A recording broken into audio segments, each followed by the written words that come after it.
boy nini Clinton. Sema mix. Mix akadhako. Ndimi zenyu makagara paimba yenyu. Ndopa ndakagara panapa ndimo mota mandinorara. Ndoimba yako? Ndio imba yangu. Alright. Saka muri sei mukatu? Murariki. Mota yacho idiki. Amuchorariki ndochorara zvokuzvimanikidzira. Unozvimanikidzira mukati, unozvipeta peta. Peta mukati. Saka mune chii mukati? Mune hembe. Mune hembe chete? Mune hembe chete. Chimbovhura timbomuona.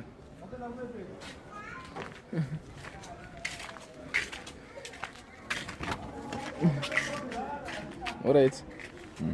Hey. Smero manje. Macho imomo. Ndo mukati macho. Saiyo unongopanya zvita sei mukati? Chimbopinda toni chimborara marara unoita toni mukati. Unongorara sei? Apa kareba upane kadiki kamota. Unongozvipeta so. Every day. Gore rese uchirara mukati. Saka apa toda rubatsiro.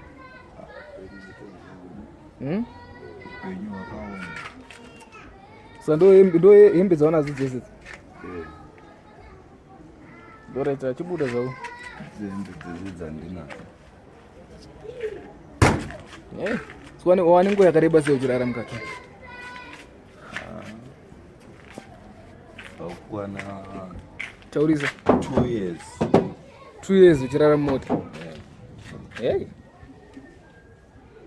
Saka mahwambika. Saka wakanzwa nzara manje kana ubika unobikira. Ungobadza kamoto kako pasaida. Ndinochenda kumagaba kunodya hambuko. Kuwa unana mapoto kana chii? Mapoto ndindina. Mapoto ako ari upi? Mapoto? Ari kusero. Saka mahwambika. Mahwambika. Ndakachonzwa nzara ndotoenda kumagaba kubasa. Muridzi wemota yari upi? Muridzi wemota akafa. Chii chako muridzi wemota? Ndisekuru wangu. Ndo wangu ari muridzi wemota? Alright. Yakatofa zvokuti haimuke kai? Hainomuka. Paridza mai manje ndo mubedroom. Saka mahwambika. Mahwambika. Toita sei Gaffa? Ane tsitsi vanogona kundibatsiridza ndovanoimba munombo. Ungoda kana ka 1 room? Ziri kudhura. Ziri kudhura? 30 years. Wakwanisa kuafoda? Dzimba dzacho dziri kudhurisa stereki. Saka mahwambi? Mahwambi chai. Matimborwa chiraundi futi. Yatimborwa chiraundi ende paseri mukati.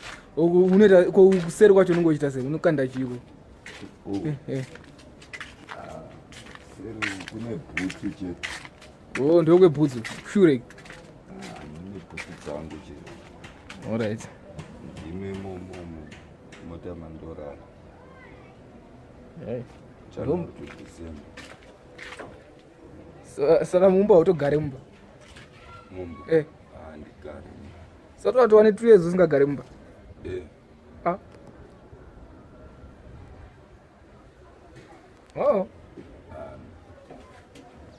Papa ndikuda kubuda. Udaenda? Magaba. Uda ngwavha. Ndapona wacho wakawasheni, wacho wacha Sudan? Kumdidwa wakazosonesera Adidas. Wakazosonesera bhutsi? Handisati ndaisonesa. Ndaisonesa zvangu. Ndaisonesa. Iri bhoro Gaffa. Kudai Mwari vatungamirira vari kunze wenyika izvo vese Mwari avaitire nyasha. Kuti ivo vagotirangarirawo mangwana. Kuti tiripo tiri kutamba nhamo tiri pano. Muriko kuZimbabwe? Kuti mebhutsi idzi ofa? Dzakaparara. Dzakaparara? Bhutsi dzakaparara. Alright. Iripo Mr. Gaffa. Munoshanda zvakanaka kumaworks kwenyu. Evi.